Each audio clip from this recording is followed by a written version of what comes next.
The reason your company isn't growing has nothing to do with your market, your product, or your team.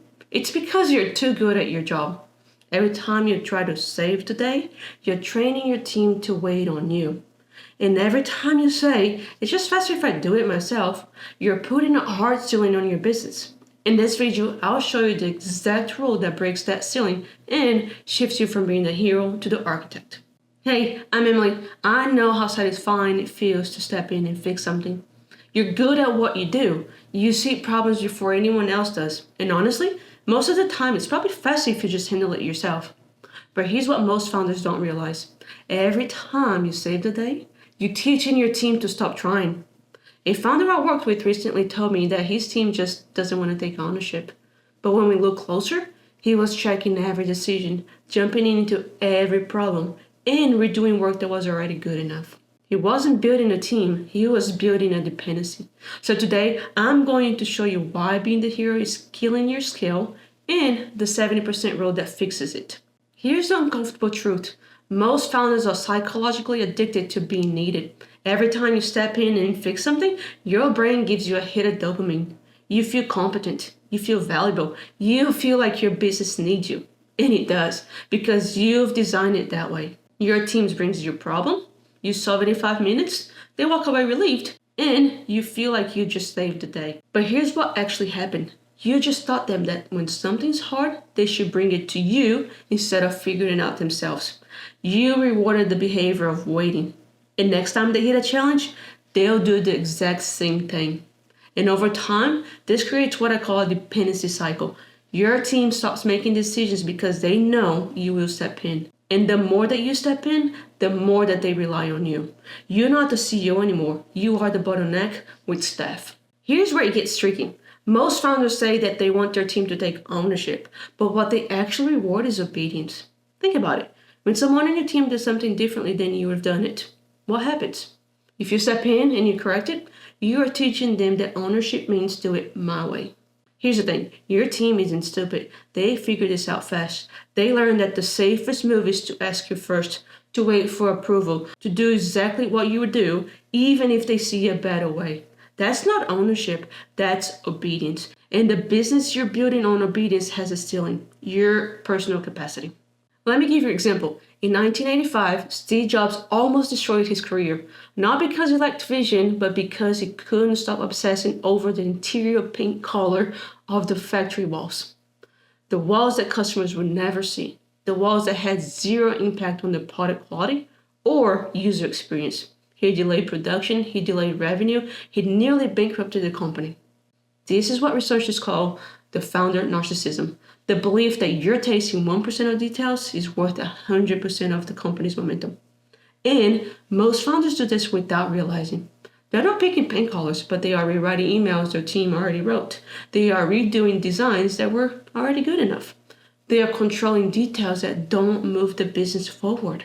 And every time they do that, they are choosing perfection over progress. So, how do you break this pattern? Here's where it gets interesting. There's a rule that changes everything. It's called the 70% rule. If someone on your team can do the task 70% as well as you can, they are ready to own it. Not 90, not 100, 70%. And here's the shift. The remaining 30% is not a gap you need to close. It's the price of your freedom. Let me say that again. The 30% difference between how you do it and how they do it is not a problem to solve. It's the cost of building a scalable business. Because here's what most founders optimize for: efficiency. Doing it right the first time. No mistakes, no rework. But scaling doesn't require efficiency. It requires resilience. Resilience is the ability for your system to survive a mistake and keep running. If a task can only be done perfectly, your system is fragile. It depends entirely on you. But if a task can be done at 70%, and the business moves forward, your system is resilient. And resilient system scale. That's the power of the 70% rule. You're not lowering your standards, you are raising your capacity. So, why is this so hard? Well, there is a neurological reason you struggle to delegate. And it's not about control, it's about expertise. The better you are at something, the harder it is for you to teach it. Neuroscience calls this the expertise curse. When you are highly skilled, you've automated the task in your brain. You don't consciously think about all the steps anymore. You just do it. So when you try to explain to someone, you skip steps. You assume that they see what you see. And when they don't perform at your level, you think that they're not capable. But the truth is, you never gave them the system. You gave them your intuition, and your intuition can't be taught. When you check in on a task before it's done, you interrupt the psychological tension your team member feels to complete it. That tension is what drives ownership. But the moment you step in and help, you remove that tension. Your team stops feeling responsible for the outcome. They become what I call input-output robots, waiting for you to tell them what to do next. And suddenly, you're not building a team. You are building a staff of assistants who depend on you for every decision. Here's what changes when you understand this. In 1914, Ernest Shackleton led one of the most famous expeditions in history. His ship, the Endurance, was crushed by ice in Antarctica. And here's what he did differently than most leaders. He stopped micromanaging how the men kept warm or stayed busy. Instead, he delegated entire outcomes, not tasks, outcome. He gave them authority to make decisions within their responsibility. In the result, the entire crew survived against impossible odds. That's the shift. Most founders delegate the action, but not the anxiety. They hand off a task, but stay involved in every decision. They ask for updates before it's done. They jump in to fix things. But Shackleton delegated outcomes. He trusted the process at 70%, and that created resilience. A founder I worked with recently made this shift. He had a team member who handled client onboarding, but he was still reviewing every email, every form, every detail. He implemented the 70% rule. He documented the must-haves, handed off the outcome, and stepped back. The first few clients, they weren't perfect, but they were good. And the business kept running. Within 30 days, he got back 8 hours a week. And his team members started improving the process in ways he never would have thought of.